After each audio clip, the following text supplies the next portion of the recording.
So now we're off to the spaceport in hopes of leaving stopping them from going to space.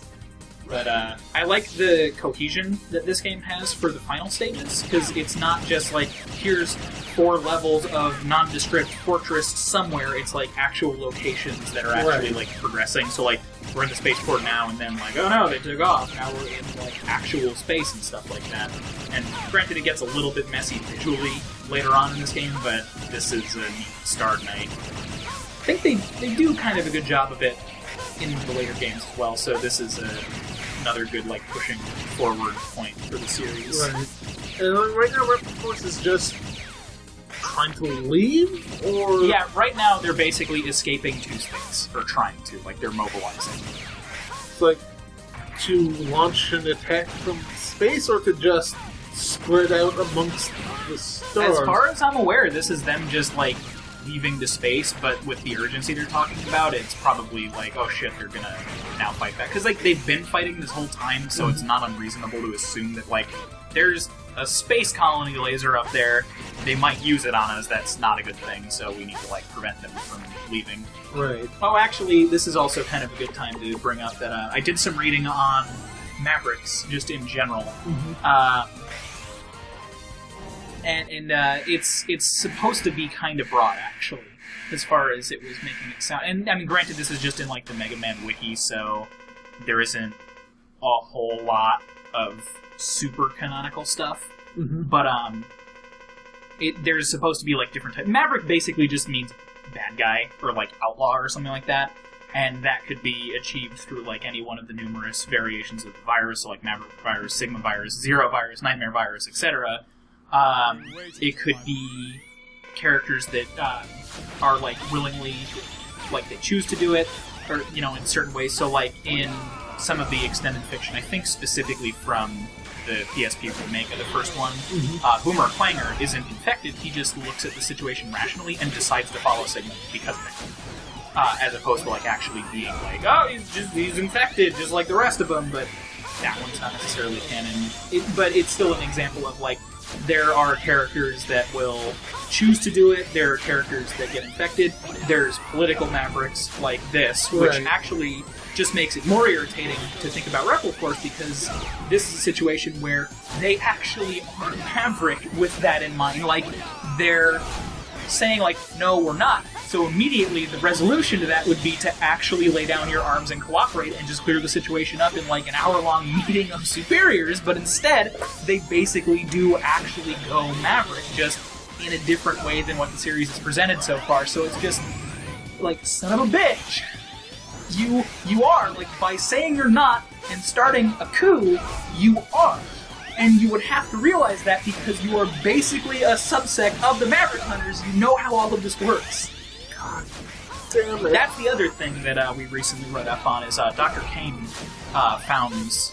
is the founder of Rebel Force as well. Like, he's the acting commander of the Maverick Hunters, and also he started this organization as well to help, like, kind of pick up some of this, or like, yeah, like, give the Maverick Hunters some slack, like, to just assist them. So, like, they're more of an organized military as opposed to, like, a super black ops unit sort of thing, I guess is the way you'd want to compare it. But they're still also vaguely separate. Like, they have similar goals, but act differently. Right. If that makes sense. But they're both sanctioned, or whatever. Which, I think is neat. Also, Colonel is just, like... Colonel dies an idiot. Like, there's no resolution with him. He literally goes out like, we're still... Fuck you, X. And it's like... You're not, like, really? You don't have any better last words than, like, fuck you! And then just explode? I mean, that's how I want to go out. It's just frustrating, because, like, you're supposed to kind of vaguely identify with these characters, and you just can't. Like, you just can't do it. Like, there's no sympathy for him at all. He's just a shitty character. Right. But yeah, this is a thing that's about to happen, too, so have some more plot. Oh, not again. Hey, watch it! I'm terribly sorry. That was just not fit. Those hunters must not be allowed in here. Terminate them. Roger. Oh, I was watching the Japanese version. X sounds like a dude in it. Double, what's the matter? Surprising. I'm pretty sure the entire time he's been voiced by Shotaro Morikubo. I'm just used to like the Japanese versions of things. Being Dudes, the ones with the high-pitched voices, yeah, like Gaku. I might put an epilepsy. So.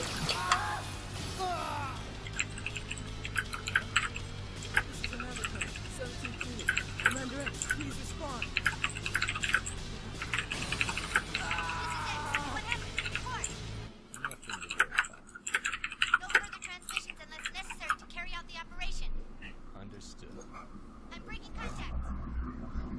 And now, X will be my next target. So that was dark compared to like all the rest of things, which I like. Yeah, kind of annoying. Like again, there's not enough build up for that to be an oh shit moment. It's just like this no, is the thing the background character. yeah, it's like this guy that I have no emotional investment in whatsoever. Like if he showed up, so if he was around in place of like Mac and Green Biker Dude, like just different.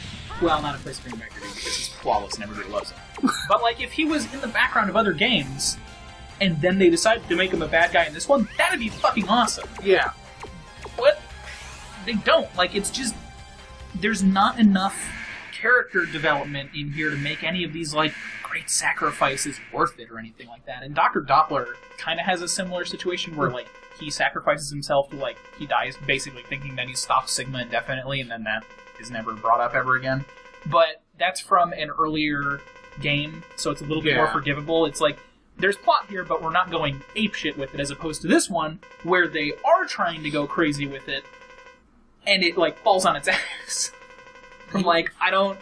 All right, You need to set shit up first. You can't just go rushing out the gate with all the twists. especially since these aren't long games really to begin with. Yeah. Like the only reason that some of these newer ones are really long is because of the dialogue. Also, first of all, Double is weak to Double Cyclone, which I'm sure wasn't a coincidence. He's also... Well, this is what I was talking about a little earlier when we were talking about weakness weapons. He actually reacts to getting hit by his weakness weapon in a way that isn't just like, I'm frozen! Darn it! You killed me! Like, he's like, that really fucking hurts! I'm gonna, like, wreck your shit for that. It's like, more of that!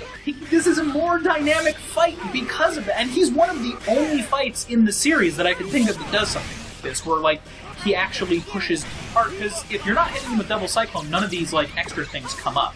And it actually got to the point where it's hard to dodge those, and I'm not used to doing it that way, so I actually had to use a sub-tank on, like, not a final boss. That's fucking cool. Like, I want more of that. Oh, poor Double. I know, he'll just never be brought up ever again. Jeez. So, in Zero's playthrough, like, Iris is in Double's place. Yes. Isn't she Replicless? Why the fuck is she in Hunter HQ during this war crisis thing? Don't worry about it. I think she's around because she's trying to...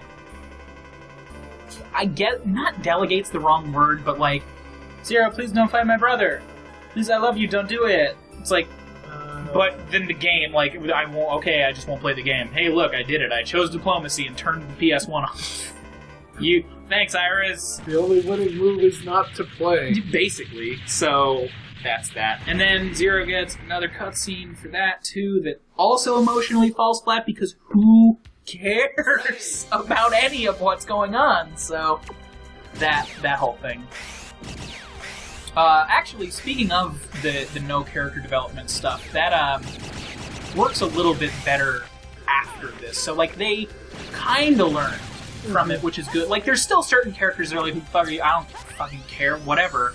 But the difference there is, so like Elia, for example, shows up in the next one, which we'll be hearing a lot from her, and I'll be talking a lot about her and other characters like that.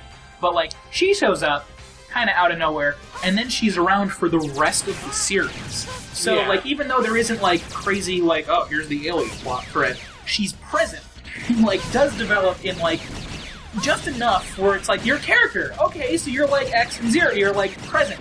And there are a lot of other characters that kind of get similar treatment at like varying levels, but it's still there, and it makes it more interesting. And like, I really wish this did that. Like, it's right on the edge of like, or it's right between like the old ones where it's excusable to not do that, and the new ones that actually do it. And it's just like, fuck, like you're so close. If we can get So a much Maverick Hunter X4, I mean, there's a lot of people who wish they probably resolved those. just this done right would be fantastic. But I want a lot of that for other things. Like, I genuinely want a remake of X7. Not because it's one of my favorites, but because it's like, it's basically a giant hole in the series. Right. And all of the elements are there, like the designs and stuff aren't terrible, but like just as a whole, the game is really poorly put together. Like, it's bad. It's a genuinely bad game. It's a bad experience. But it's not really incorrect. So I kind of wish that it would get that kind of thing, where it's just like, make it the same setup as X8, where it's 3D, but, you know, spline movement planes and Right. stuff. Like, it's a 2D game, but it's all 3D assets. And just do it over. Just like, sorry, we fucked up. Here it is again. Like, we fixed it for you. Have another game. And it's I'm like, sure- I would buy that. I'm sure we'll have a lot more to say about it once we get Yeah, to no, set. we will. But as for now, I can just continue being frustrated at characters, because right now, the whole discussion. We were called Mavericks without justifiable reason. Except you were. So, there's so much just here is... Stubbornness. We don't... Yeah, it's stubborn, and it's like double standards, and it's just like, what are you talking about? Because, like, there's that note just then where it's like, we were called Mavericks without justifiable reason. No, it was completely justifiable. You wouldn't cooperate. That is literally something that you have to have dealt with in the past. There's, like, what choice did we have to fight when your entire opening platform is, we don't want to fight, we just want to make, our own nation and Right. not rebel against the humans at all. And then there's, like, he's actively, like, he doesn't want to fight at all in the beginning. At all. Like, it's just not something that he discusses. And then out of nowhere, it's like, I'm a boss fight. We were destined to fight. It's like, no! In the intro, you literally said you didn't want to do any of this. That isn't destined to. That's you just being a badly written character. I'm wondering if it's just some cultural difference thing where it's like, you besmirched my honor, now I have to fight you. Well, sort of and I thing? mean, that would be fine, but they don't say anything like that. The only things that are even closer when Colonel is like, well, we would sooner die with honor than, like, throw down our weapons, but it's like, but you're what? not, yeah, like, it's not... We're not asking you to throw down your weapons and surrender. We're saying, okay, just put that Let's thing talk away. for a and sec. let's- Yeah, it's literally like, it's such a ridiculous overreaction, and it's just, as soon as that initially happens, every character that was kind of built up interestingly from, granted, like, just 30 seconds of cutscene is, like, just ruined.